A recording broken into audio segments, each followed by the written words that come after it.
Good evening, ladies and gentlemen, and welcome to the second consecutive Ektar solo cast of Season 15 of NGS. I'm Ektar, joined only with myself, and if you're extremely lucky, my dog's singing the sounds of their people in the background when someone opens the door. Tonight we've got a second Div E-East matchup, this time 30 Seconds to Mosh versus Souls in Slowmo. We are in Week 2 of NGS, and in the previous week, both teams got dominations, so really looking to see who can set themselves apart in the upper echelons of E-East. In fact, checking the history, every single match in E-East round 1 was a domination, so a very early sort of top-bottom split showing in the division, but I'm sure as the weeks carry on, we'll definitely start to see a little bit more variety in the match scores.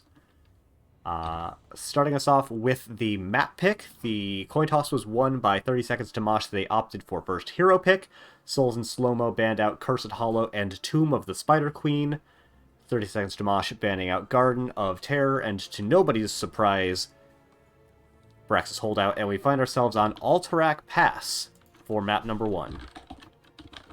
We have 30 Seconds to Mosh saying that they're ready. It looks like Souls in Slowmo is also ready, so we should be getting into map number 1 here in just a second, though you won't see it until after the draft is completed. Both the teams really maximizing their portrait synergy. You love to see it. Could be very slightly optimized by Souls in Slowmo, as they have 2 pair of colors, but they don't have them matched up in any way, so very slight optimizations that could be made, but nothing that should be game determinative.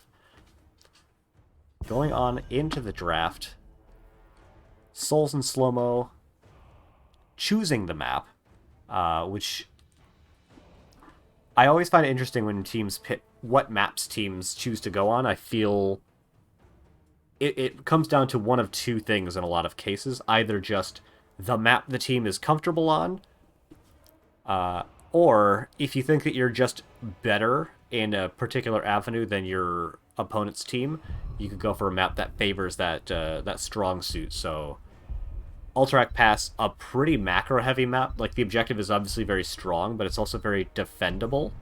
So I wonder then if Souls in Slowmo won't think that they have a more powerful macro team and might be looking to leverage that on this big map.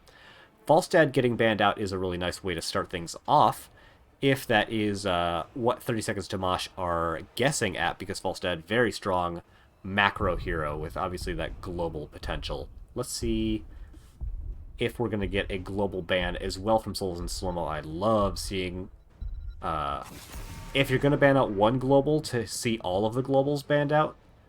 That way you can't just get that singular advantage, because there's really only the 3 particularly viable, really global heroes. So often if you see a Falstad ban, you'll also see Brightwing and Dahaka bans. So let's see if 30 Seconds to Mosh just want to get all of the globals out. No, actually banning the Stukov. Interesting. I suppose before level 7, or if you don't go into Growing Infestation, you do have a very easy stall with Stukov. But there's plenty of other really strong heroes. There's no Chromie ban, there's no Junkrat ban, but he's just an annoying hero to play into, so I never particularly hate seeing a Stukov ban. And a Rhaegar ban. Lots of healers getting banned out. That's very interesting. I don't see particularly many healers getting banned out in most of my games. We do have the Brightwing ban, or the Brightwing getting picked up rather by Born to Shine, and I would really like to see a Dahaka now coming out from Souls in Slowmo. You really don't want to be the only team without a global, if you can afford it. Unless you have some kind of alternative plan. They might try to go into something, I was going to say like a Sergeant Hammer, like a it doesn't matter if they're global if we just don't ever go to lane kind of a comp, but they do end up going with the Dahaka, so big fan. Junkrat, like I was saying, incredible stall. Great follow-up, great CC, and good poke, so really good for the map. You can also just take the camp by himself, or with just a little bit of help from the healer, so I like that quite a bit. Moby-Wan picking up Johanna. I mean, I'm never unhappy to see a Johanna. And Lior getting picked up. Really good soak, and after 20, he can just straight up win games because Silence the Tomb is cracked. But it looks like a really solid, kind of well-rounded comp forming for the side of 30 Seconds to Mosh and Souls in Slowmo. They haven't shown anything particularly notable either. Junkrat and Dahaka are both relatively generic. Jaina getting banned out. That would be a very strong blow-up hero for 30 Seconds to Mosh if they were looking for something like that. I don't know if that is their normal kind of strategy, but Leoric and Johanna both would enable a Jaina pretty strong, and an Uther ban. That's very interesting. Makes me wonder if the DPS picks aren't going to be very bursty, if that's the case. Because Uther, he doesn't have a very wide niche, but the niche that he fills is very good. No one anti-bursts quite like an Uther. Tychus Anub, Anub often thought of as a dive tank. He can really be run dive or defensively, and Tychus is a lot of damage, but he can also be run either kind of as a bit of a poke with the grenade talents, or as burst damage with his trait build. And then if you decide to go 13-16 for the Q talents, he can actually be very consistent. So Tychus, often thought of as a tank blow-up hero, is actually just very well-rounded, I think. Cassia, that is almost certainly for the Junkrat, although having the doubled blinds with the Johanna gives a lot of extra value to them, so I like seeing that synergy come in, as well as having the additional blind for the Tychus is going to be very strong. And Muradin, so I don't know the players on this team very well, so I don't know if it is going to be Muradin or Johanna as the other kind of offlaner, and Lucio coming in. Interesting choice. Lucio often used either to enable an aggressive engage by using speed boost to get your team in, but the damage dealers from the side of Souls and Slowmo don't really jive with that kind of heavy engage. But at the same time, I don't think they need a ton of high-five value off of, you know, Johanna Muradin style engage, so maybe going to go for the beat drop, but we will see as we're getting loaded on into game number 1 between these two teams. Make sure if you're in the chat, go ahead and drop in some channel points on the predictions. Bet your heels on which team you think is going to win game number 1. Like I said, Portrait Synergy, you can see K4K and Star Pretzel both yellow, Dauntress and Logwagon both blue, but not forming any kind of a pattern. Small optimization. Alrighty, spawning for the first time on the left-hand side in the blue trunks, they are 30 Seconds to Mosh, with the captain playing Cassia, Nivers on Muradin, Born to Shine on Brightwing, Raka playing the Leoric, and Moby-Wan playing Johanna. And on the right-hand side, in the red trunks, they are Souls in Slowmo, with Star Pretzel playing Dahaka, K4K on Tychus, Dauntress is playing the Junkrat, Badger, I'm not going to say the whole thing, is playing Anubarak, and Lagwagon, I think I said Logwagon before, is playing the Lucio. Checking the level 1s, we've got Press the Advantage from Tychus, so it's not going to be going into the Grenade Poke, looking more to go into the Sustained Auto Attack build. Cassia going Q, Muradin going Q, Leoric going Q as well. A lot of Qs. Double Blind on Johanna makes sense. I will never not be disappointed to see Party Anthem coming out, so small disappointment there, but that's okay. Dahaka actually still holding talents here, and we have both the offlaners split off into the top lane. I'm still really interested to see who goes bot lane for 30 Seconds to Mosh. Is nice little bit of damage going into Nivers from Tychus there, but nothing that's going to be too substantial. He'll heal back up with that third wind in no time, and it is the Muradin going down here. I thought it was going to be Johanna, just a little bit better wave clean, a little bit better survivability, but maybe you're going to want to trade health for value in bot lane. Dahaka did go into race car build. Very interesting to see, as both teams are going to go ahead and start on their bruiser camps at a very reasonable time. I think Clear probably goes slightly faster to Souls and Slowmo, just because Junkrat AoE auto attack is so good for clearing camps. checking the top lane, and both offlaners actually just trading blows in a big way. Raka and Star Pretzel, that's it. Raka and Star Pretzel really trading health away here. Don't know if that favors either in particular. Probably Dahaka. He gets so much healing off of that trait. Probably going to favor him in the short term anyway. Oh, Niver's trying to engage into Tychus in the bottom lane and is going to be the first casualty in game number 1. That's a big loss, actually, for Souls for 30 seconds to Mosh, as they're going to lose all of this bot soak, and they're not rotating anyone down here since they need to be clearing their opponent's camp instead, so about half a minion wave, maybe more, worth of XP, or at least of big XP globes going down. That's a pretty decent advantage to get this early in the game. Had a bit of rotation in a top lane Lagwagon just to get some heals into Star Pretzel. Probably has some essence, but would love to keep it available for the objective. Get a nice boop, actually, onto Moby1, but able to walk away with the power of the D-Shield. Dauntress actually used the concussion. It looked primarily to get the siege camp in, being shot by the fort instead of just the front wall, but accidentally caught the Johanna as well.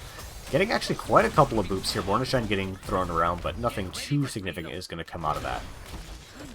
Hello. Let's go 30 seconds to Mosh, loving the draft. Nope, go Souls. I love to see people voting for both teams in the chat. It's always a little bit of a feels bad when you have entirely voting for one side. Actually, Star Pretzel taking a lot of damage. I wonder... Souls available? 35, and Tap is available, so still has the opportunity to heal themselves up, but just chonking away in the top lane. Objective is up, but both teams know the objective on this map isn't the objective, it is XP, as we see both teams going over and taking their bruiser camp for the second time. Slight advantage to Souls and slowmo as they took theirs a little bit faster and are on it again just that little bit quicker. Both tanks kind of trading out inconsequential damage in mid lane. This is really how the map tends to play out in coordinated. Both teams doing a lot of soaking, a lot of trying to pressure and make small incremental advantages. You're not likely to get anything major without a teamfight win. But one of the things you could do is with Anubarak, you use Beetles, he has Beetle build, to go ahead and actually have them tank the monsters? Yeah, they're monsters. Nice kill coming out from K2K. Use the Anubarak Beetles to tank the monsters and actually channel that way, but Soul 30 seconds to Mosh a little bit too on top of things. Going to force Souls and slowmo to actually win a convincing team fight to get the objective, and with the kill that they found on the Johanna, might be able to get enough room to do that, but Born to Shine and the captain doing a really good job of poking everybody out and not letting him get this channel, although Dauntress does get the channel for the first time. Badger is a little bit low. Lucio not particularly known for their heal capability in the early game, but the captain stepping in, getting double stunned there, is barely going to survive with that port in from Born to Shine, and K2K is going to fall, and it looks like Lagwagon is pretty low as well, but with the speed boost is going to get themselves out of there. They stop the cap. I'd actually trade out a couple of extra seconds, but that probably won't end up mattering. Good job wrangling by Nivers there, almost allowing the captain to get channel, but this is that Junkrat showing the incredible value. Can basically stall ad nauseum, but Badger is going to throw themselves in an attempt to stall and trades away their life for it. One small thing I'd like to put attention to is right here, breaking that sidewall means that Dauntress can't just stall forever without being poked out by the members of 30 Seconds to Mosh. So even though they're doing their best to stop Rocket from getting the channel, the members of 30 Seconds to Mosh are able to pressure him as well, so it's a lot harder than if that wall was still fully in place.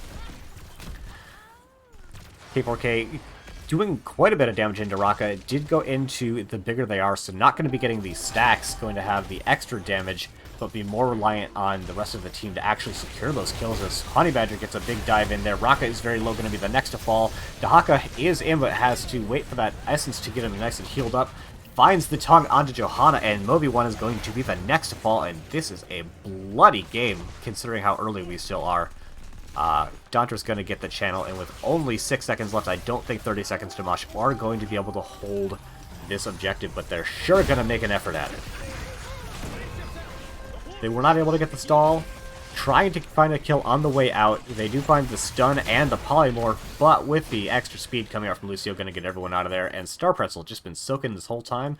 They find themselves with an almost full level lead going into the first objective phase and very close to having level 10s.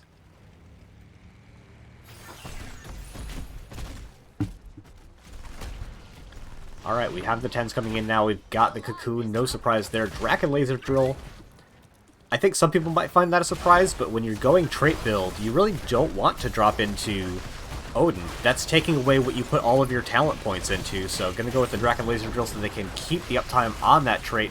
Gonna use it right there to get some damage into Moby-1. Strip that shield off. Nice Concussing Grenade is gonna bop Moby-1 back, but no significant damage is found there. It's gonna drop off the drill, head on into bot lane where Star Pretzel's already been working on Knivers, already got the front wall down, and they're gonna try to make sure they guarantee one fort in the bottom lane as top was given up immediately. Let Raka clear that. No pressure even really put on there from the members of the red team. 10's coming in now for the members of 30 Seconds to Mosh. We've got the Haymaker. Well, I'd love to see how they get value out of that. Born to Shine dodging the burrow charge, and the fort does fall, but the members of Souls and Slowmo are 5 in the bot lane, so as long as 30 Seconds to Mosh don't give away anything in the bottom lane, they're going to start closing this XP gap because they still have Leo in top lane. First objective down, and only trading away one fort. That is, for how early it is in the game, I would say about the expected value. It's not surprising for the objective to go all the way until past level 10 for the first objective, but with Souls and Slowmo picking up relatively early, only getting the one fort, not a huge surprise there. Both teams picking up their camp yet again.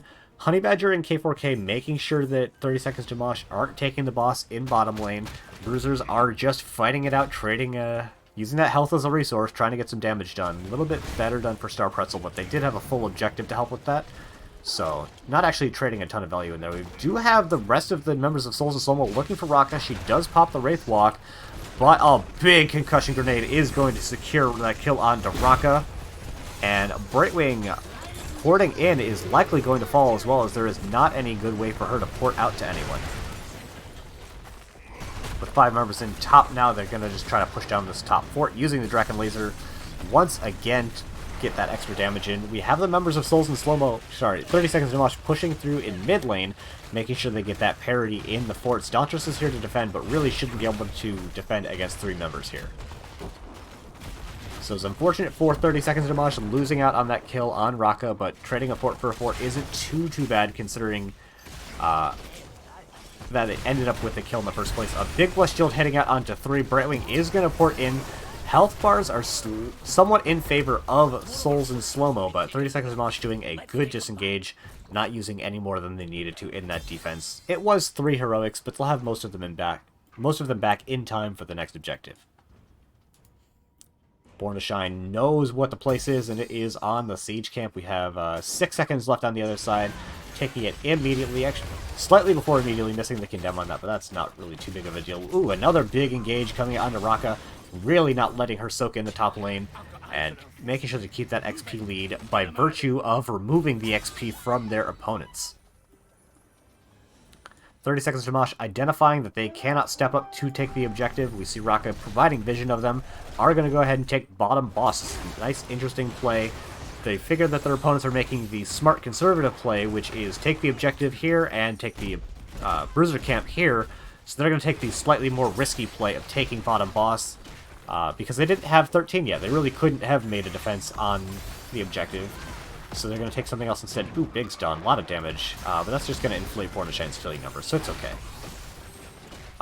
They're actually taking this boss pretty slow. I thought they were going to be able to take the boss and then make a defense on the objective, but they're really not. They're going to trade the objective for just the boss. Probably favors Souls and Slowmo, but given that 30 Seconds to Mosh were behind in XP, that level 13, at the start of the objective phase, I don't know that they could have made a better play than that. Double tank? It's not double tank, it's offlane Muradin. Gosh. Using the Draken Laser Drill once again, just kind of for siege damage, and it's not the best usage of Draken Laser Drill, but, I mean, it's a good use. They really didn't lose anything for having lost that whole boss, and now that the objective phase is up, they're going to be able to have a lot more dedicated damage. Lagwagon is pushing in. Moby 1 turns a big Bless Shield on the 2, but not... They don't have the damage dealers here to actually make that stun particularly threatening. The Ball Lightning is going to get some good damage onto mostly Honey Badger, but aren't able to actually find anything, and Lucio is going to chase Moby 1 down. Star Pretzel is trying to chase down the rest of the team, and with no more fort in mid lane, the members of 30 Seconds to Mosh are in full retreat, and Honey Badger is looking for a burrow charge, but I don't know if he has it available just yet. Another kill coming out onto Born to Shine, and this is starting to look very scary for the members of 30 Seconds to Mosh. Objective is cleared in top lane because of Leoric, but it's still pushing in mid, still pushing in bot, and they find a tongue onto Nivers, who is barely able to get on out. Ooh, yes, does survive. Raka does find the Entomb, but doesn't have really any significant damage to follow up on it, so not a lot of value gained off of it. Mid keep going down. I think this is about as much as you really want to give away here. Obviously, you'd love to have not lost any keeps. Down level 16, it's trying to make a disengage here, but at any point, Souls and Slowmo could turn this around. Their heroics are about to start coming back, so I really don't want to see 30 Seconds to Mosh pushing out too far here.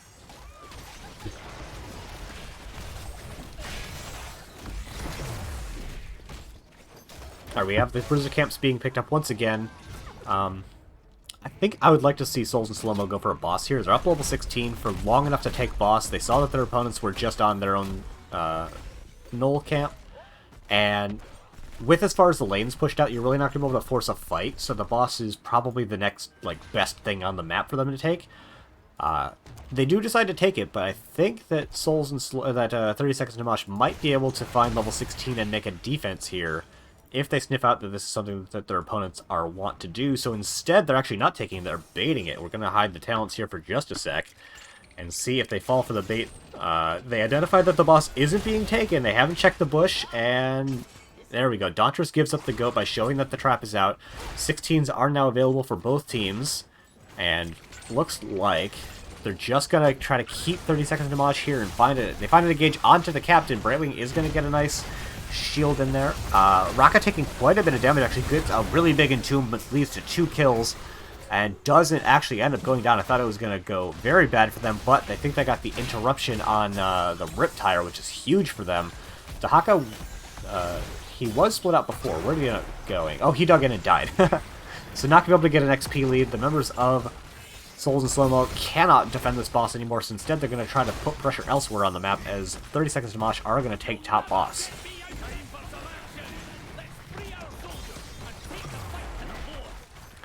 I like that we have Dauntress all the way in bot lane. They're going to threaten this keep. They don't actually threaten to take it very much by themselves. Did, I think, pop the spread ball. I think that was the sound I just heard there. Yup, did pop it just for the siege damage. Only really need to send one person back to defend this. Like, Junkrat doesn't do almost anything to push down buildings.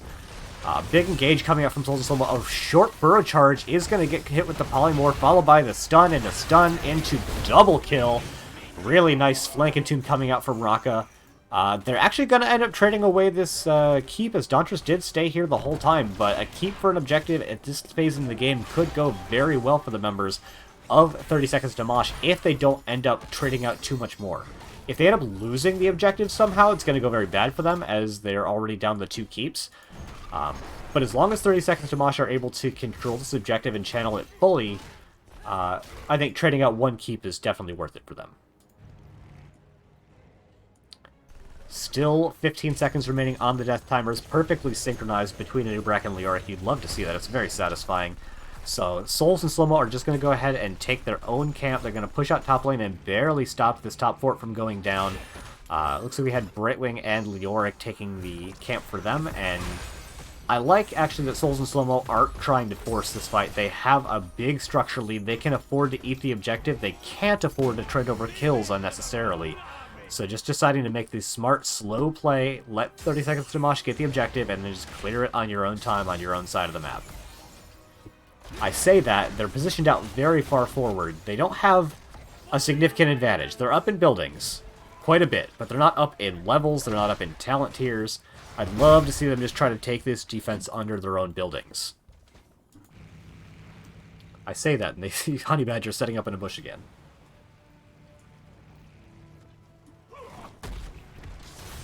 K4K doesn't have the grenade talents for clearing, only the percent damage. Big Entomb coming out and landing onto 2, and that is going to be Honey Badger going down. Star Pretzel is able to get out of there. If they find the tongue onto Moby1, I don't know if they still have shield available.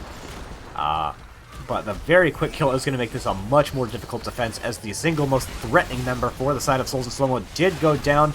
Dahaka is going to go down as well. They just get the isolation off right at the end there, but really not finding a lot for it. Actually, a very good Haymaker stopped him from retreating. Not even really used for the displacement, just used for the stun that's part of it. Top fort was always going to go down. Bot fort was always going to go down. Mid keep is now likely to fall. We do have the Draken Laser Drill down, forcing the members of 30 Seconds to Mosh back. Dauntress is getting pretty low, gets the high five from Lagwagon, and there is still quite a bit of pressure going into the top lane. I don't think it's likely that Souls and Slowmo lose keep here. They're going to have their Anubarak back in 10 seconds. So, as long as they don't find, as long as 30 Seconds to Mosh doesn't find another pick, I don't think they get keep here. But it is incumbent on the members of Souls and Slowmo not to give them a pick here. 20s are coming online just now, and Honey Badger is inbound. They are going to find the keep, though. And with the Silence Entomb, they find the kill out onto Tychus, and they get a side kill onto Lucio. Not even hit with the Silence Entomb, but was hit by the Radiating Faith, getting that full stun duration. And things went from okay to dire for Souls and Slowmo in a very quick fashion. That is one hit from Junkrat coming out. There comes a second hit, with that Junkrat tire getting reset after reset. Raka going down on the Leoric. Moby1 is getting quite low, getting not a full reset this time. Star Pretzel is on the chase, but the 3 tires coming out from Junkrat might have been the only things keeping Souls and Slowmo in the game at that point, after trading away the Lucio and Tychus kills. But equalizing the building, very important for the members of 30 Seconds to Mosh, rather, is really great for them, taking their opponent's siege camp as well, which I think I've called a bruiser camp twice now, but that's okay. No one here is going to call me out for that, because I called it out before anyone in chat did. But now the boss is coming up. We still have 7 seconds for the members of Souls and Slowmo to come up. They know that 30 Seconds to Mosh are here. They saw them traveling through the minion wave, but they don't care. We have Dahaka in top lane. Souls and Slowmo don't know if this is real or if this is a bait, but this is as real as it gets. I'm on a boat, motherfuckers. Don't you ever forget. And that is going to be the boss getting picked up. Not quite yet. They have the big dig in from Dahaka. The isolation coming out, splashing onto several. But Anubarak is the first to fall. The boss does get picked up by 30 Seconds to Mosh. A bloody boss call coming out. Born to Shine is dropping the taunt and then getting killed by the focusing diodes from Tychus, as the second kill coming out there from the Draken Laser Drill. Very funny boss fight coming out there. Lagwagon, Star Pretzel trying to chase down the kill on Moby1. I think they probably get out of there. Tychus is looking to follow as well. It happens, Born. Everyone just pushes buttons sometimes, like, legitimately, and sometimes you just miss. 3 versus 1 on the core. This is, I think, defendable for Moby1. Raka is going to be coming back in just a little bit, has the Entomb available, and it still has 20 armor. This is a very doable defense for the side of 30 Seconds to Mosh. K4K and Lagwagon grouping up quite a lot. Gonna get hit with the Entomb. Oh, a nice isolation is going to stop Rocket from doing it immediately, which should give enough time for the disengage for Star Pretzel, Lagwagon, and K4K. I think that was a really risky and really aggressive play coming out from them, and it doesn't end up leading to a keep going down. Very important for the side of Souls and Slowmo. Losing that keep would have put them into a very bad spot. I need a sec. That was a nasty boss fight. If someone were so inclined to do a plays of the week, I think that could go into it. I'm just saying. We do have Souls and Slowmo looking at the top boss. We have 5 up for both sides. 30 Seconds have sniffed out this as a possibility. They see Dauntress and they engage hard onto him, diving deep into the backline, but the backline from Souls and Slowmo are into 30 Seconds to Mosh's backline as well. They have the first kill going on the Junkrat, followed by Casio. Rocket is kind of low, but getting the extra HP from those Q swings. K4K is trying to chase them down. They don't have the Q talents on 13 and 16 for the slow and extra damage. Just a lot of buttons going out. There was a good coordination at the start of it, but after the start of the fight, it just goes down to buttons being pushed all over.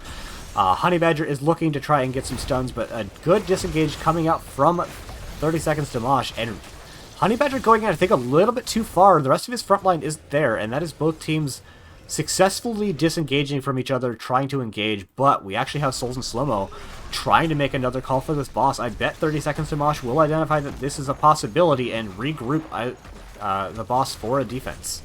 We're going to hide the talents because they've been up for long enough. Moby1 does scout it with the E, is going to get stunned out, and the silence trap coming out onto Raka is big as well, but the silence in Tomb is even bigger as the boss stun comes out, hitting onto Lucio. We've got the kill going out onto K4K as well.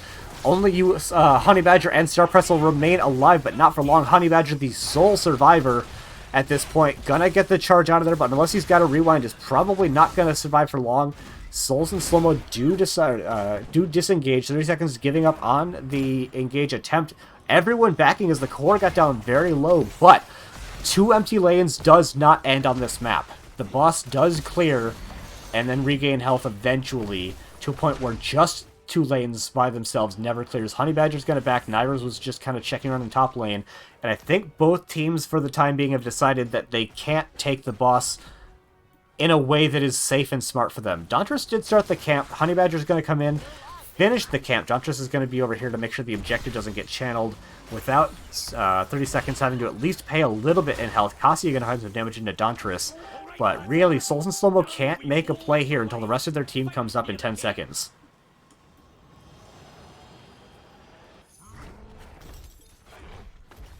Alright, Dahaka is going to be up, should have the burrow available, so Souls and Slowmo able to regroup very quickly here, and with Alterac Pass, the objective phase gets longer and longer the longer that the game goes on, so 50 seconds is a very significant amount of channel time. Raka is in middle lane, which is really important, because that means that this is a 5v4 coming out from Souls and Slowmo, and they find the uncontested kill onto Johanna. The Contagion is going to hit out onto Muradin. They're going to be the second to fall, it looks like. He's alive for the time being. Infinite Ball Lightning doing a lot of damage to the members of Souls and Slowmo. They're going to clear out the defenders on the camp and take the objective channel, but they still have to get 50 seconds, as mentioned before. Johanna will barely be up in time for that, but not able to actually physically get there without some kind of a stall coming out from 30 seconds to Mosh. We see Lucio heading to top boss again, but you've seen the throw pit. You're only up 1 hero. The boss is a very significant factor. Silence and Tomb is available. I think this is a very risky call coming out from 30 seconds to Mosh. They're able to get the objective back, and now they're going to make the defense on boss that we have seen time and time again already. Born popping the cleanse to get everyone through just a little bit quicker through the mud. Silence and Tomb coming out onto a noob, and he is going to fall once again. But here comes Junkrat with those tire resets, hitting 1 full reset. Star Pretzel is very low, looking for the captain. There goes the second Rip Tire, all grouped up. That is not going to be a full reset, but Raka is going to be the next to fall here. Trading 1 for 1, but Raka comes back probably faster than a Nubarak does because of the shorter death timer. We have the Hearth coming in from Star Pretzel, is going to get interrupted. We have the Captain and Bornstein pushing in on the objective here. Big slaps coming out from Logwagon. Born getting very low, but a Tongue is going to come out, hit onto the Captain, and the Radiating Faith is going to save them. They get a tire reset, but Junkrat does end up falling. Contagion hitting out onto Nivers. He's very low. Moby1 is hitting onto Dahaka. There goes the Infinite Ball Lightning, going to secure the kill onto Dahaka. The Focusing Diodes gets the kill onto Johanna, and this is, if I've ever cast one, a slobber knocker, folks. Focusing Diodes are going to almost secure the kill onto the Captain. Nivers is taking a lot of damage from K4K and Lagwagon. Objective does get channeled in favor of 30 seconds to Mosh, and with Souls and Slowmo still having 2 dead for more than 30 seconds, I don't think they're going to be able to stop this objective, and that might just be what finally ends this game, folks. The Captain and Nivers thinking they want to invade on this camp. It's really aggressive. The armor cut is huge. That could be the difference maker that would potentially allow Souls and Slowmo to make a defensive fight, and I'm glad that 30 seconds to Mosh have opted not to try and take that greedy camp. Junkrat is up. We've seen what the resets can do. It's been insane all game, and by all game I mean since level 20, which has felt like a whole game length of time in and of itself at this point. Level 24 versus 24, 19 to 18 in kills. Crazy that they're that close at this phase in the game. Honey Badger goes in for an engage, should have the rewind. baits out the Buried Alive. That is huge. That has been the difference maker in these fights for 30 seconds to Mosh. There comes the rewind, hitting the stun into the captain. Born to Shine does get the port in. Good damage. We get one full reset, but that is the kill onto Junkrat. The captain is pretty low. Star Pretzel in the back line. Born to Shine is low, but is able to get the blink out to the friendly minion wave. Star Pretzel is in the back line. The kill does eventually go on to Cassia. Born to Shine is able to skate on out of there, but Star Pretzel looks like is barely going to get out of there. The extra speed on level 1 keeping Star Pretzel alive, but we have the double objectives now pushing through the mid lane, and the core is starting to fall fast. Less than 8,000 health remaining, and that is going to be game number 1. Going over to 30 seconds to Mosh, and if this is the whole series, I don't know how I'm going to survive, folks. Oh my god. I've cast games from Div E to Heroic, and my god, if that wasn't the most exciting game I've maybe cast ever. Holy shit. I try not to swear a lot, but this game deserved 2 of them, and it got it. Oh boy. And in all of that, 10 channel points voted for Souls and Slowmo, 10 channel points for 30 seconds to Mosh. A huge 2-to-1 payout for the one believer in 30 seconds to Mosh. You love to see it. Ace, if you're not bowling tonight, I'd be love to have you, but that's my assumption that you'd be busy is why I didn't drop you an invite. Checking out the numbers, big chunky healing numbers coming out from Brightwing. Very respectable healing numbers coming out from the Lucio as well. Checking the damage numbers. Cassia getting the single highest, but then Dauntress, K4K, and Star Pretzel hitting up the next 3 spots. So more healing put out by 30 seconds to Mosh, but more damage put out, which allowed for Born to Shine to get more healing. So not an unexpected result there. Little bit more XP soaked by Rocket on Leoric, but really it was just crazy late game team fight after crazy late game team. It's Monday. Oh my god, it's Monday. Where is my brain? Ace, I'm gonna be in lobby 2. Get in here.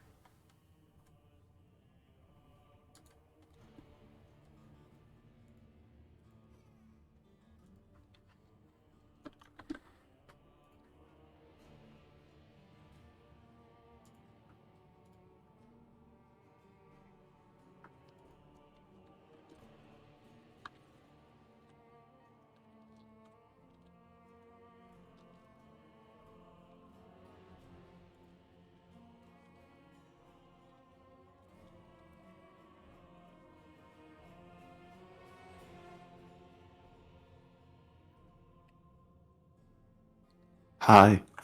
Hello there, and oh my god, you're loud. I'll be quiet. I'm gonna turn you down. I have you up to 200%. Why? Because normally you're quiet for me, but not today. How? How? My microphone is so loud. Yeah, I turned you down to 100%. I'm gonna turn you down some more. Yeah, to be fair, this mic's louder for you as well. That makes sense. Yeah, because it's a different mic. All right. I'm joined, as I usually am, by Ace, whom I didn't give an invite to earlier because, surprise, today's not Tuesday. Ooh, we have ourselves a map number 2, Ace. I saw you were in the chat for at least part of that game. So... Tomb of the Spider Queen. A good guess, but it is not. It is Dragonshire, as chosen by Souls and Slowmo. Second guess. So I saw the entire slobber knocker portion of this game.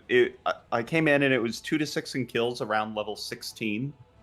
I saw the core defense with the... It was 2-6 at 16, and it got to 19-18 at level 24, so... Yeah. Jesus. Yeah, it was something. Oh, I picked a winner for game 2. That is not how this works at all. There we go.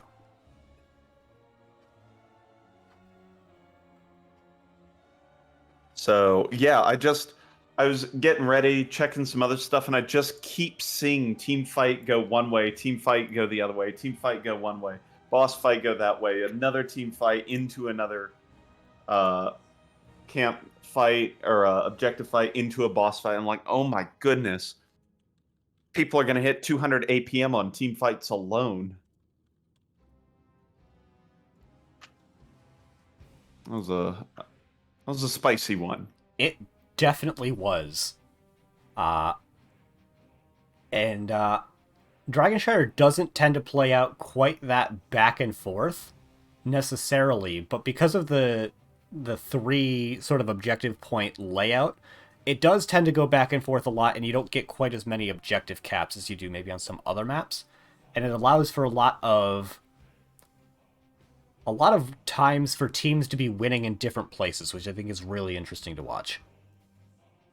Yeah, I mean, this is the only map in the game, I believe, that you can genuinely have zero objective phases by like, I don't know, level 13 to 16. Like there could be, you can just keep going back and forth on that, especially if you have globals and fast response times.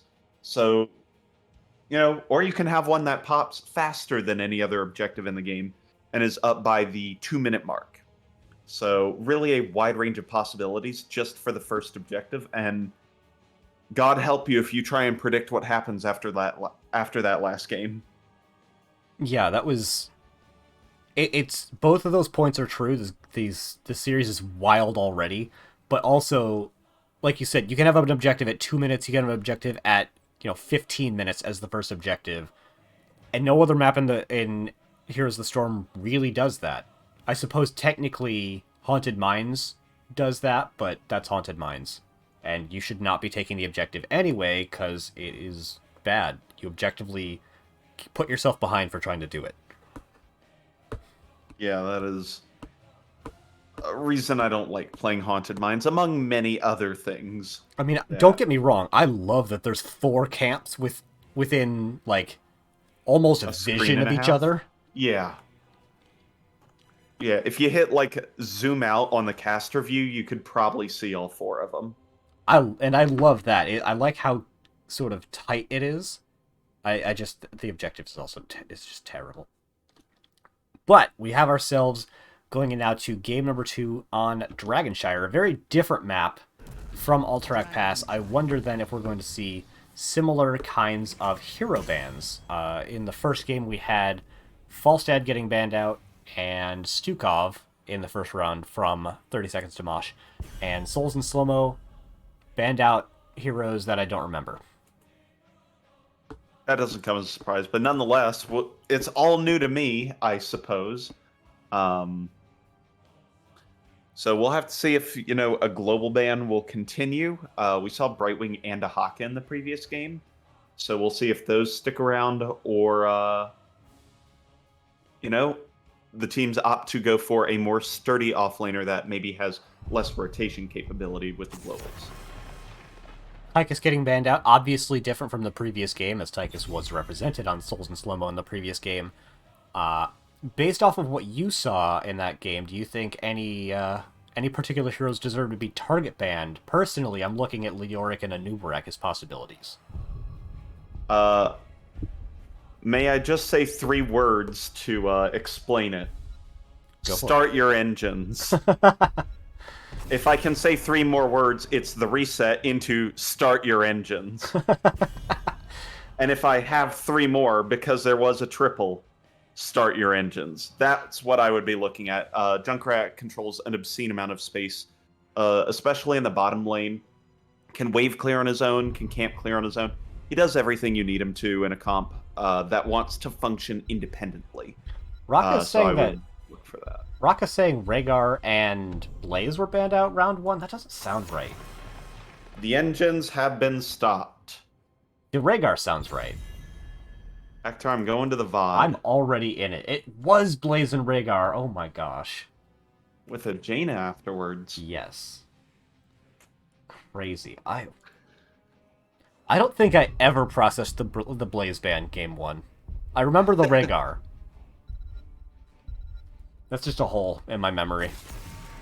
All right, we get one of the non-previous game bans being maintained in that Blaze. I love a Blaze ban because it hits two roles reasonably effectively. Yeah. What do you mean? Blaze wasn't banned last game, Yeah, right. according to both of us, According to my memory, Blaze was never banned last game. and me never seeing it. So, yeah, let's see what the 30 Seconds to Mosh do. They opt for the Stukov first pick. Now, they banned it out last game, so clearly a high priority on a pick ban there. But Stukov has weaknesses and can be exploited should Souls and Slowmo opt to do so. He does. I think Varian is a hero that does a reasonable job of punishing the kind of healer that Stukov is, but to the other point, Stukov, I think, is very strong in this map. Lurking Arm, I think, matches up very well with the geometry of the bottom point. Yeah, you can definitely occupy like 50% of the space between the bushes with an expanding Lurking Arm. There's a Jaina that was banned out last game as well, third. So we'll get to see that from the captain this game, along with a Johanna, who does set that up quite well. I like this kind of counter pick, although the Varian does have Shattering Throw against Johanna after level 13. Because I now have someone to bounce this terrible joke off of, I'm very disappointed that the captain is in fact not the captain. Right? I just kind of assumed. But they do have the crown. Oh. So it says the captain, but they're not the captain. Correct. And that's not confusing at all. I'll check the captain's list. Is it just a list of the captain? It's one item long. It's just the captain. But as you may have surmised, the captain is the assistant captain. Yes, let's go. We didn't talk about the Vala getting picked up. Vala is maybe the most generically good ranged assassin in the game. Jaina isn't like the most incredible low-level hero, but you always get to a point in the game where Vala becomes very strong. And if you get to level 20, she becomes ridiculously strong. Yeah, I will complain to the ends of the earth of Vala's design of Punisher before level 16, and especially before 20, and you can win. And otherwise, you can kiss this game goodbye like 75% of the time. I do not like it, but nonetheless, it, creates these opportunities. Vala and Varian are both very early game hero or late game heroes, and can be exploited in that kind of way. So, is it up to this bulky comp from 30 Seconds to Mosh to make it happen? One thing that we didn't point out before that I'm going to mention now, we actually had a personnel swap from 30 Seconds to Mosh. We have Dire Pants coming in on the Dahaka and trading Raka for Dahaka. The Raka. We do have a Malthael last pickup, and I actually like that a lot. I do too. That is such a good pick against this crazy bulky comp. And Stukov doesn't have the best shutdown on it. You have to save the Lurking Arm for Malthael diving in, and that's not the easiest thing to do. Yeah, this could be very good for the Malthael, and I'm very curious to see how Star Pretzel and the rest of the team play it, whether it's a double soak style or something that controls top lane a little more. The other thing to kind of point out, if you're saving Lurking Arm for Malthael coming into the back line, that means you don't have it available if Varian is going for a taunt engage to shut down the backline damage dealers. So Li Ming and Vala are free to just throw all that damage in. Yeah. Alrighty, spawning on the left-hand side in the blue trunks there. 30 Seconds to Mosh looking to close it out in a 2-0 fashion with Born to Shine on Stukov, Dire Pants on Dahaka, Nivers once again on Johanna. The captain is on their signature main tank Jaina, and Mobi-Wan jumping around the core on Muradong. All right, on the right side of the map, in the orange trunks, we have Souls in Slowmo with Dauntress playing Li Ming, K4K on Vala, Honey Badger on the Varian, Star Pretzel on Malthael, and Lag Wagon on Malfuria. Checking to level 1s, we do have the start of the not surprising taunt build from Varian. Is that Force Armor? I never remember that talent. It is Force Armor from the Li Ming. It's, I don't think, a very common talent choice. Nivers taking quite a bit of damage. Ooh, a lot of damage going out onto the Star Pretzel, but they do get the Wraith Walk out in time. They have extra distance on Wraithwalk, I believe that is. Yeah, Wraith That Strike. was not Wraith Walk, that was Wraith Strike. Please understand the difference between walking and striking. I do understand. It's just hard to word so sometimes. It's very important in baseball. What else? We don't have any of the quests either from Dahaka on level 1, and otherwise everything looks at least a little standard. I actually really do like the Force Armor on the Li Ming.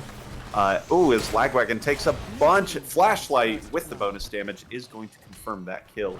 First blood over to 30 seconds to Mosh. One thing that I was wondering but didn't get a chance to mention during the draft is what build Bala was going to go into, and considering they have a tank variant, I'm not terribly surprised to see that it is Q build, because that is the most burst, and that is how you get kills with taunt. It's very true, although there are lots of bulky bodies to stack up auto attacks should they want. Yep, Captain is having to back very early for mana. They do appear to be going into the Kona Cold build with the Lingering Chill on one.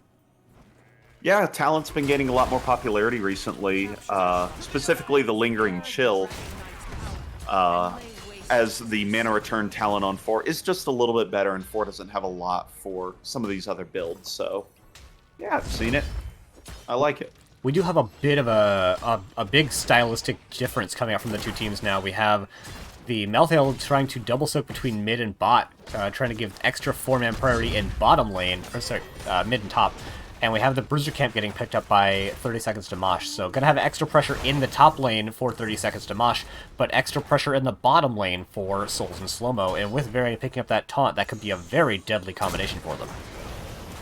Yeah, this is a 1-4 versus a 1-1-3 kind of setup. Taunt goes out onto Moby1, takes a big chunk of health, but isn't going to go down, as that Murden is a tough target to kill in this bulky comp.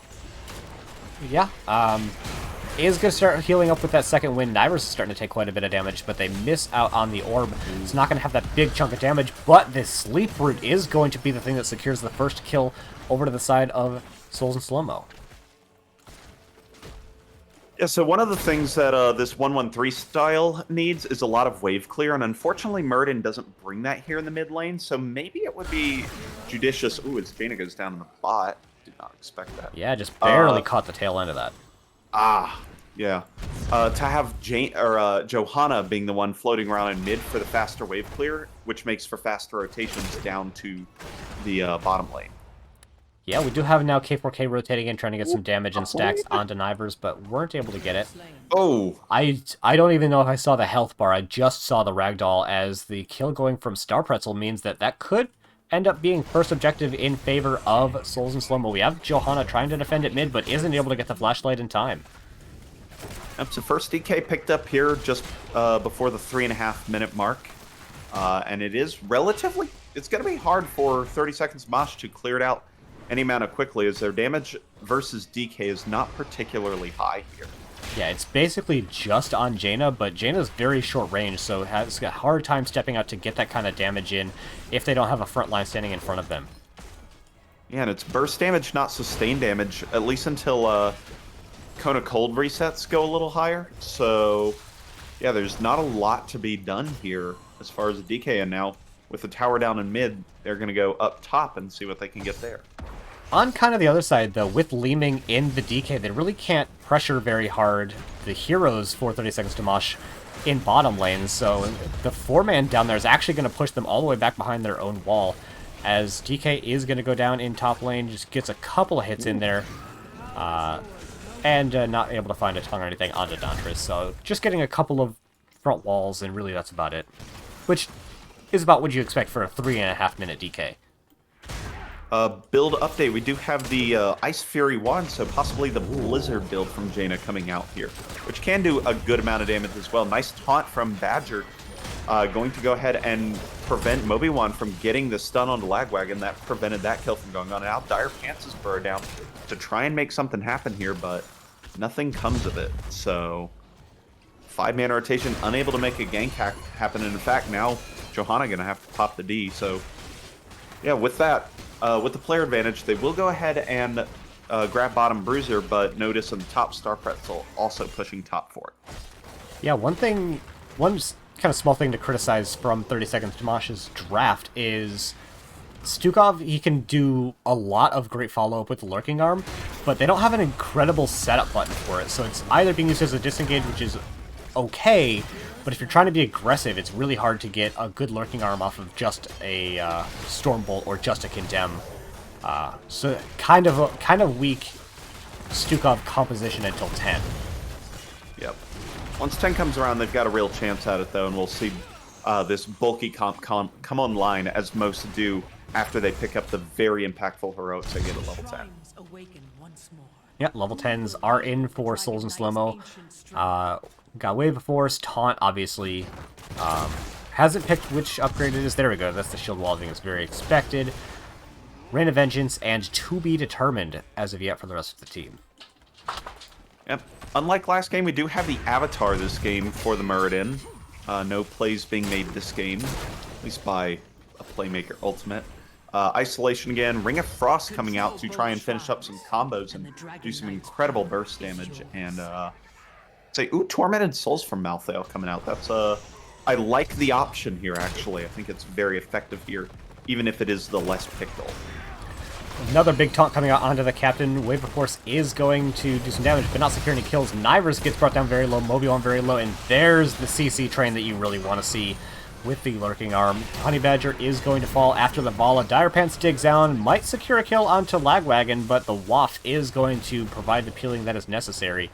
2 kills to none, but this does give the opportunity for Star Pretzel to clear top lane and potentially get some more damage into that fort. Obviously, still favors 30 seconds to Mosh, but there are things that Souls and Slowmo can do to get some counter damage.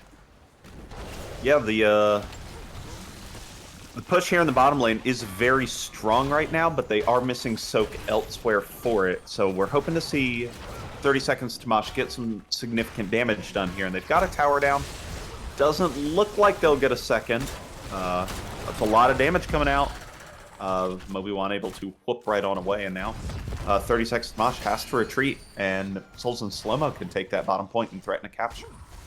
One thing that I find actually really interesting coming out from Souls and Slowmo is Honey Badger's willingness to rip taunt on anyone standing within charge range. Johanna, taunt it. Muradin, taunt it. And the rest of the team isn't overcommitting to try and find kills where none exist. They just find damage, force them back, force cooldowns out of 30 seconds to Mosh, and that is good enough for them, as we do have now a very defensive taunt coming out, but that is a very bad spot for the Malfurion and the Leeming, as that's another double kill going over in favor of 30 seconds to Mosh. Yep, they're picking up 2 there in the bottom lane. And now Dahaka, because Dire Pants didn't have to dig in, can actually dig out, pick up the soak in top lane, and then try and take the point. Meanwhile, in the bottom, Captain very, very low, but is able to escape imminent peril, and will be able to get healed on up as the 1v1 in the top continues. Yeah, they do pop the Tormented Souls, but it is not what it once was. It does not provide that armor or a significant amount of sustain, so having the opportunity for better teamfight engage coming at the cost of the 1v1 potential here. Yeah, that Tormented Souls actually I don't think does anything in the 1v1. Reaper's Mark, or the inevitable end pop to go ahead and get out, and now Dahaka controls the top lanes, so Malthael is going to have to tap and figure out what his next move is.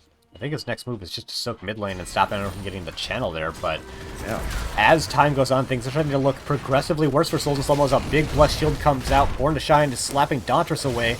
The Ring coming out, heading on to 2 with the short cleanse coming out from Lagwagon does not prevent the reapplication, but it at least gets the root off of them. We have the Bruisers now in mid lane, scuffling around, trying to jockey for position, not going to find the kill on, or not going to they find the stop and the prevention of the channel. Inevitable End is not enough, however, to save Malthael and get them back on out of there, but it does give time for the rest of the team to flip the objective in bot lane back over. What do you mean there's confusion in the names between Malthael, Malfurion, and Mephisto? Can't believe it. Malthuriel. That's a horrifying hero that I never want to see in my deepest nightmares. As long as it doesn't have an apostrophe or a hyphen in it, I'm fine. There's actually 2. MAL-TH apostrophe URIEL. It's terrifying. Please never make it happen. As see the camp invade and the 5-man push continues here for 30 seconds to Mosh, and they're going to find a pick out onto Honey Badger as well. So this push it down bot lane strat is starting to work really well for them, as they're going to end up picking up the all critical bottom fort here. They are going to lose top fort, but as you said, bottom is just straight up more important on this map than top lane. Normally you think it's the biggest lane, the lane that is the farthest away from all the others, as the most important, but it controls 3 camps. Yeah, the win condition here is similar, or rather to the opposite of Tomb of the Spider Queen, where boss is the win condition in the top lane. Here, as you said, the camps plus DK put a lot of pressure into the bottom lane, and you see a lot of games ending through that direction. So yeah, very important to open up that avenue to victory for 30 seconds to Mosh. We're getting to a point as well where Variant Engage starts to fall off. As the game goes on, you get more tools to deal with that kind of a straight line engage, causing it to be just a little bit less effective. Star Pretzel is going to pop the inevitable end, but is going to end up falling as well. Pops the Tormented Souls. Is not going to get themselves out of there. They do trade out a fort for that kill, so pretty nice alternative pickup coming out from Souls and Slowmo, but being down a hero and now level 16 is a pretty rough spot for them to be in, as there is a beeline coming out from 30 seconds to Mosh, but they just barely, I don't think, see K4K split off from the rest of the team. Yeah, I almost considered if K4K should just back down at the Bruiser camp location, just so it wouldn't get cut off, but I don't no think harm, no foul there. Yeah, I don't think they could have known that without caster vision, though. Yeah. They'd have just had to have game sense. Just had to feel it out. So Moby1 playing very aggressive, looking to try to pick someone out in this rotation. Gets caught themselves, but should have the whoop away. Waff comes out, and there go the slaps as well. Born to Shine put to sleep, but I don't think there's any substantial things that can be done about it. Born to Shine dropping a second accidental taunt this game, or this series, that is.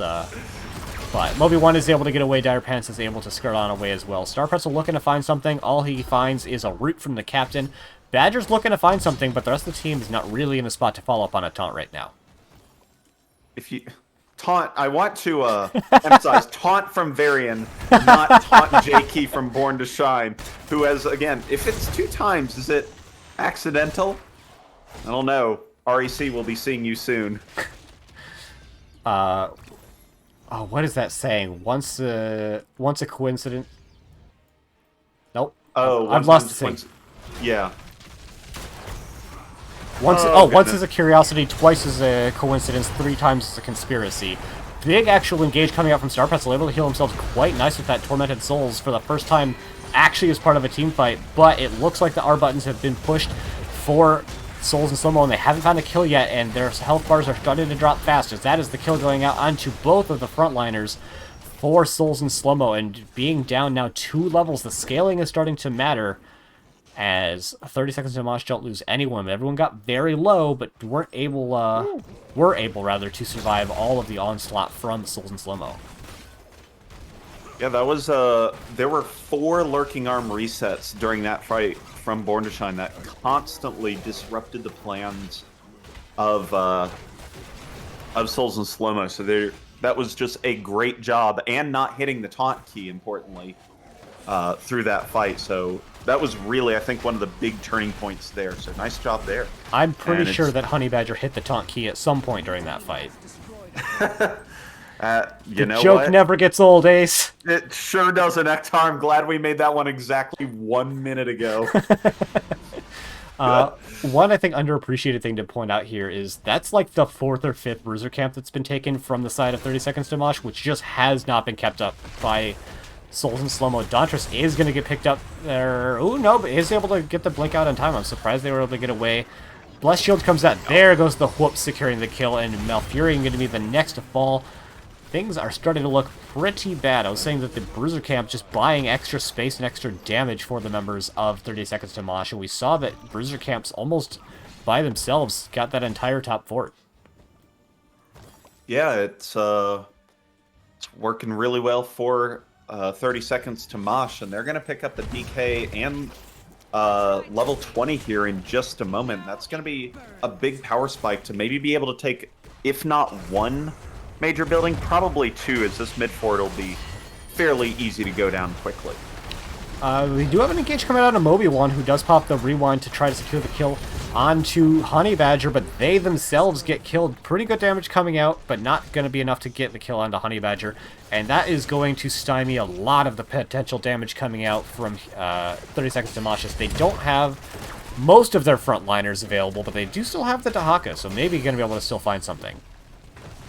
Yeah, we'll see a Star Pretzel trying to juke. Nice use of the inevitable end. I think it may have missed, but that was still that was a correct timing on it, and I think that was a very necessary play, as the DK really has been pushed back.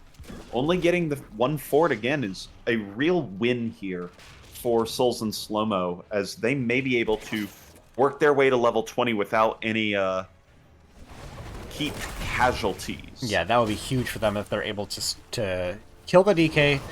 They are even in bodies down here, as they do have Malthael in the top lane right now, but the DK is going to fall. Johanna does have a lot of health to tank with, and so does the Dahaka, but the armor coming down, they may be looking to try to do something. I think we just saw the Shattering Throw come out from the very end to rip off the D-Shield, but not able to find an additional follow-up, and frankly, I don't think they should be looking. No, level 20 is safely just around the corner, although they do have to be careful not to get caught out. We've seen 30 Seconds to Mosh just death balling around this map for the last, 10 levels, essentially. So as long as Souls and Slowmo don't get caught out in a less than 5v5 situation, they do have a good shot at this. We do have a lot of the same talents we saw in the previous game. One adaptation that we have is actually on the Johanna, not going into the Radiating Faith this time and going for the Indestructible, which makes them obviously less of an engaged target, but much less threatening on the kills themselves. We do have a big root coming up, but the Protected, by the way, is going to keep Varian alive for now, but they do end up going down, and Dahaka is going to find the kill onto Malthael as well, and with 2 down, this is a doable defense, but it needs to be done very well by the DPS here. Yeah, it's going to be, again, the core kill speed is not quick here for this bulky composition with only a Jaina to deal damage on, but it is going down. Shield's down now, half health dead. And the raid boss core not finding any stuns right now. Good lurking arm again is going to force him back. Now 30% left. There's just not a lot of health left. This core will go down, giving the game and the series to 30 Seconds to Mosh.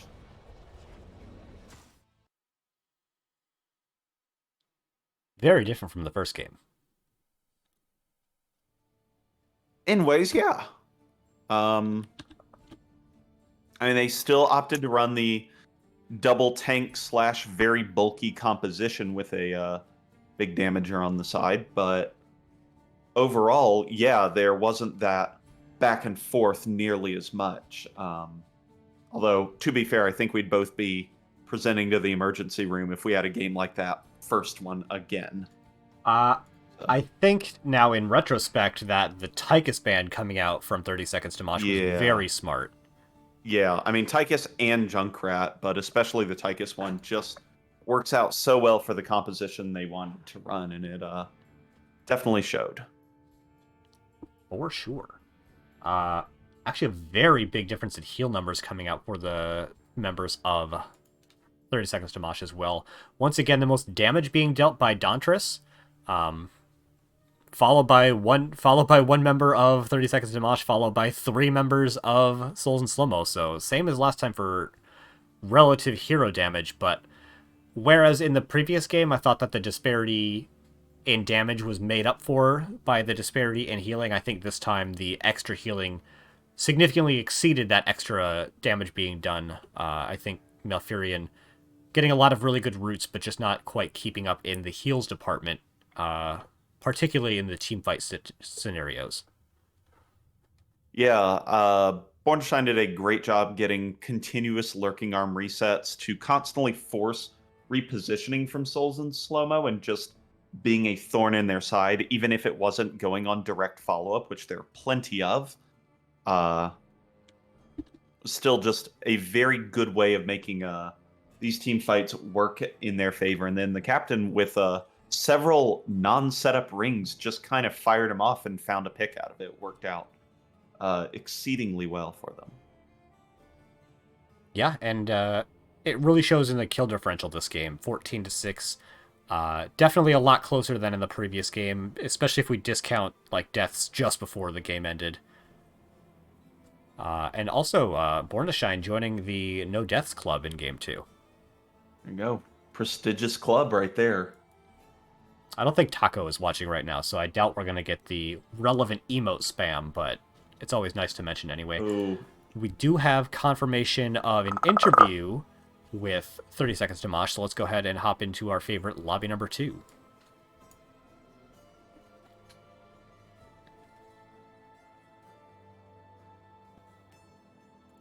Welcome, and congratulations to you both on your domination victory. Hi. Thank you. Thanks.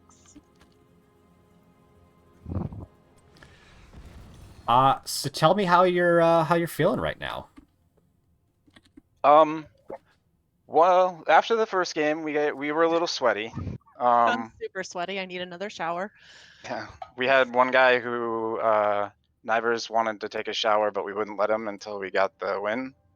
So Makes sense. If you delayed that long, you'd probably have ended up forfeiting game number 2, and this would be no longer a domination. I mean, he could shower fast. We just didn't let him. All right. So what is the history between 30 Seconds to Mosh and Souls and Slowmo? Because I know you guys have both been in the same division for a while. Is this how your matches usually go? And if so, I'll be casting you more often. So we used to be the original Souls and Slowmo, and we left to form our own, to form 30 Seconds to Mosh. So there's not like bad blood or anything like that. Like I don't have any issues with them. It's just it's always fun to go up against them because it was our old team, and to be honest, we always have good games against them. They're always really fun. Like I would say this is not unusual. All right. so when are you playing them next again? Hopefully soon. Yeah. I mean, weeks. we are in a double round robin division, so we will get a rematch. Schedule it now. Is it a flex match? Quick, get born on this. I don't do the adult things like schedule matches. I was banned. The captain banned from performing the captain's duties. Correct. Oof. I'm That's the more of a captain PR now. role. Week 9. That's what we have to look forward to, Ace. All right, so 7 weeks from now, so that puts it close to the end of March. Got it. Mark the All right. calendar. I'll let y'all know when I get it on the calendar, so you can have first dibs. I think I can say without exaggeration that from level 16 on, game number 1 on Alterac was the most exciting game of Heroes of the Storm I've maybe ever watched. Oh, well, it was definitely one that I had to walk away from my desk for a minute because my heart rate was going insane. I would say I was stressed. As a healer, I Mid-team was fight? stressed. Step away mid-team fight or no?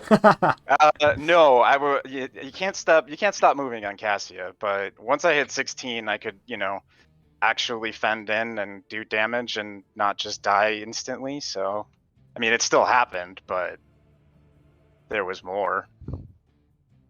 So how, after multiple boss throws by both teams, how do you, as a team, attempt to stay collected and finish out the game from that point?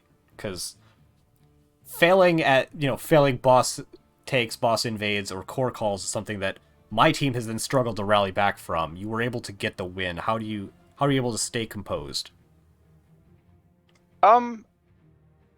Honestly, we've been working on just trying to come back from, I mean, that's a weakness everyone has, I think, is once you get punched in the face enough times, you want to stop getting punched in the face. So we've trained ourselves to want to get punched in the face until we win. We've also been playing together for a couple of seasons now, so we're all pretty good friends and pretty good at hyping each other up and keeping that hype vibe going when we most need it. That's really cool. It's always great to be on a team or with a couple of people you've been with for a long time. You really you know each other not just as players but as people, and that helps you to play together as a team better. I definitely feel that. Yep. Absolutely. So going from game one, which is one of the most back and forth games, to that I've ever seen, to game number two, which was, it did have back and forth, but was decidedly more one-sided than the previous game. What were the adjustments you made going into game number two to really clinch it out in your favor? So, the one thing I noticed when I was scouting them is that they like to play something like an Alterac. So, I knew going into it they were going to be a little harder on that map just because they had it was one of their better maps from what I saw.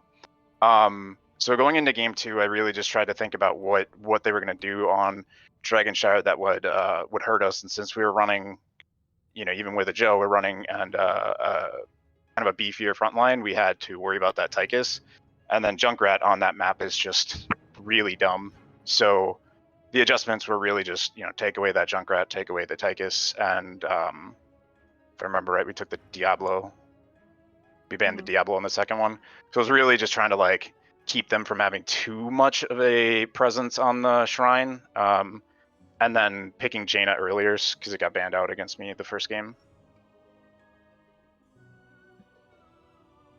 Yeah, you did end up drafting the double main tank in the 4-man both games. Mm-hmm. Is that something you've been doing for a while or a recent development? What prompted the Muradin Johanna combo both games? Mostly an issue with the roster where I had to adjust on the fly to a pool change. And when you do that, it's especially in our division, comfort picks are usually better than the meta perfect pick.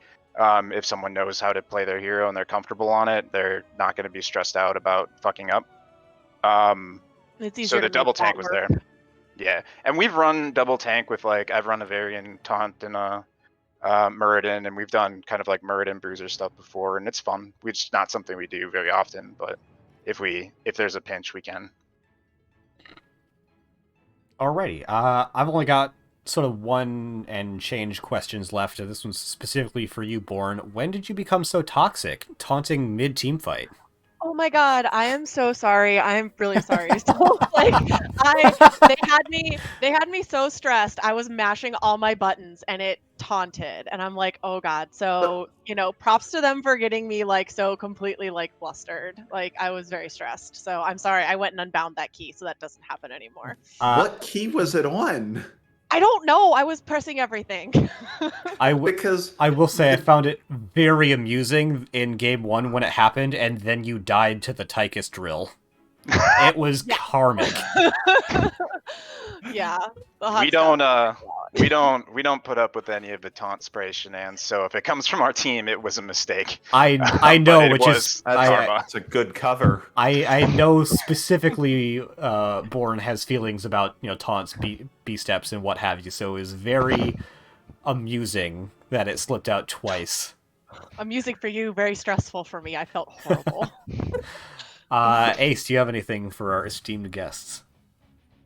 I do not, although if your taunt key is near QWERD, just make sure not to get a visit from Born or anything like that. That was... I don't know, it's bound to J by default. What, are you using a Dvorak keyboard? No. Kind of sweet. Alright. Mine was bound to T, I think, so. Oh, that's the spray key, no wonder. That's even more toxic. You want the more toxic option closer. Well, okay, look, I had to have the more toxic option easily accessible for Storm League. That's fair. Good call. Always want to play the psychological game with Storm League. I got to do whatever I can to get out of silver. There you go. All right, I have nothing more, Ektar. Yeah, so I'm going to throw it on over to the pair of you for any shoutouts that you want to give. Go ahead.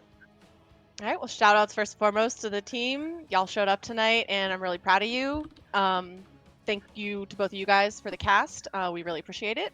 And shout out to Souls and Slowmo. We always have fun playing you guys and would love to scrim sometime. So feel free to hit us up anytime. Except for week 9, you're busy. Except for week 9, we have our actual match. Then we should probably skip the scrim and just do the match. Yeah. Scrim with stakes. The scrim with stakes. I like that. I mean, we just crack some beers, call it a scrim anyway, right? As Do long you as have any they other agree. shout outs, Cap, or did I hit everybody? No, I'll just say again, shout out to the team, and also thank you guys for casting last minute like that. We really appreciate it, especially when it was that enthralling and sweaty, and I'm gonna need heart medicine now. And thank you to Souls and Slowmo again. Just really solid game, and I was looking forward to this one. All right. Thank you both for coming, and good luck in the rest of your season. Thanks. Have a good one. Bye. Good night. Yeah. All right, back to the casting bunker. Yep. Ace, thank you for coming in for game number 2, and I'm sorry that I forgot what day of the week that it is. Otherwise, again, I'd have invited you for game 1. Yeah, that just it do be like that sometimes. You Monday so hard it feels like Tuesday. That's where we're at, and it's all right. Just as a heads up, I'm busy tomorrow. So. I feel most people should be, because tomorrow is in fact Valentine's Day. I know that my wife and I are going to the vet to get our dog's teeth cleaned, Romantic. Very things. romantic. Yeah. But if you have a significant other in the chat, make sure you do something nice for and with them tomorrow. Hopefully you've been planning it already. We'll see. It's hard. All right, Ace, I've got the raid target lined up. Are you ready to get on out of here? Let's get moving. All right, we're going to be raiding on over to Calamanzi, as they are also casting NGS. I've forgotten which tab that I have open says exactly which game's going to be going on. There it is. Gambit Gaming Creed, who is currently 2-0 in the season, versus Can't Connect Stuns, who appears to have had a bye in round 1, a nice Nexus Division game. So we're going to get on over here and keep the NGS love going. Thank you all for coming by. Thank you, Falco, for dropping by for the first time. Give me that follow. And we'll see you all next time. Bye-bye. Bye.